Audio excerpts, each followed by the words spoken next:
Hello students, आज हम सीखने वाले हैं कि टेबल का नाम कैसे चेंज किया जाता है। आपको टेबल बनाना इन डेप्थ में आएगा आगे के सेशंस में। हमारे पास पूरा एक ऑब्जेक्टिव ग्रुप है टेबल्स के ऊपर, लेकिन आज के सेशन में हम देखने वाले हैं कि टेबल का नाम कैसे चेंज करना है और उस टेबल के नाम का यूज़ फॉर्मूलाज में कैसे करते हैं।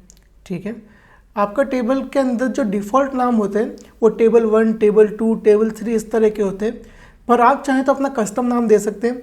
रीज़न वही है जो हम फॉर्मूला में यूज़ करते हैं। रीज़न क्या है टेबल का नाम चेंज करने का, कि टेबल 1, 2, 3, 4 में हमको क्लियर नहीं होता कि टेबल का डेटा क्या है।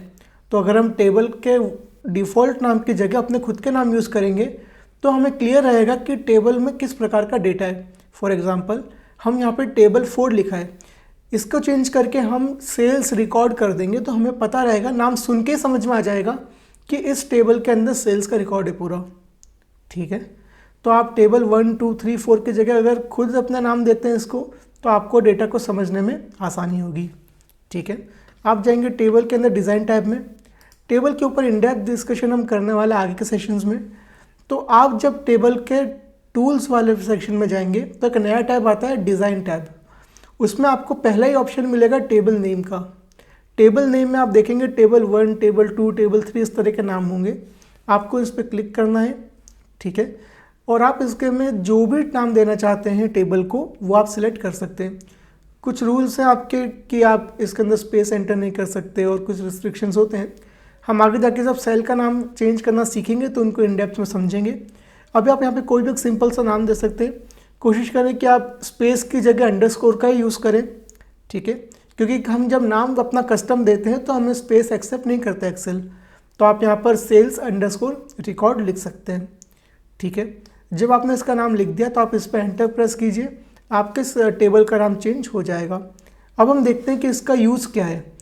आप चाहते हैं कि आप जितना भी कमीशन आपने पे किया है अभी तक अपने सेल्स पर्सन को, आपको उसका टोटल देखना है। ठीक है, आप उसका टोटल देखना चाहते हैं तो या तो आप इक्वल्स टू सम लिख के पूरे हर बार टेबल में जाके उनके सेल्स को सिलेक्ट करें, या फिर आप अगर किसी भी दूसरी वर्कशीट में हैं तो आपको टेबल वाले शीट पर आने की ज़रूरत नहीं पड़ेगी अगर आप टेबल का नाम यूज़ करेंगे।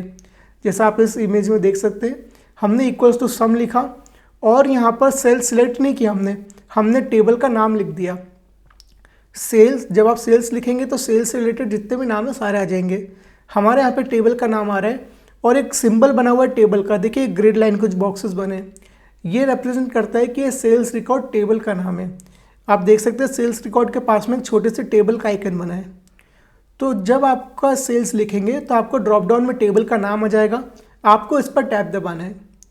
आप जब इस पर टैब दबाएंगे तो आपका सेल्स रिकॉर्ड पूरा इंसर्ट हो जाएगा। देन आपको स्क्वायर ब्रैकेट लगाना है। ठीक है, आपको यहाँ पर स्क्वायर ब्रैकेट का यूज़ करना है। जब आप यहाँ पर स्क्वायर ब्रैकेट में आप जिस भी कॉलम का डेटा को प्लस करना चाहते हैं उस कॉलम का नाम लिख देंगे। जैसे हमने लिखा है इक्वल्स टू सम, किसको हमें सम करना है, सेल्स रिकॉर्ड टेबल के डेटा को, तो हमने टेबल का नाम लिख दिया।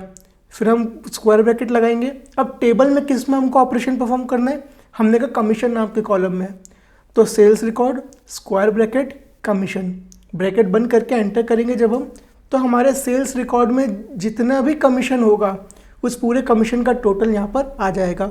अब इसमें आपको इक्वल्स टू लगा के जिस शीट में टेबल है उसमें नहीं जाना पड़ा, पूरे डेटा को सिलेक्ट नहीं करना पड़ा, आपने सिर्फ इक्वल्स टू सम लिखा, टेबल का नाम और कॉलम का नाम लिखा, तो एक्सेल ने अपनी फाइल में ढूंढ लिया कि इस टेबल का डेटा कहाँ पर है और उस डेटा के अंदर इस कॉलम का डेटा कितना है।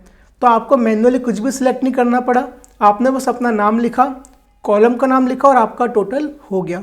इसी प्रकार से मैक्सिमम, मिनिमम, एवरेज, काउंट कोई भी डेटा को यूज़ कर सकते हैं।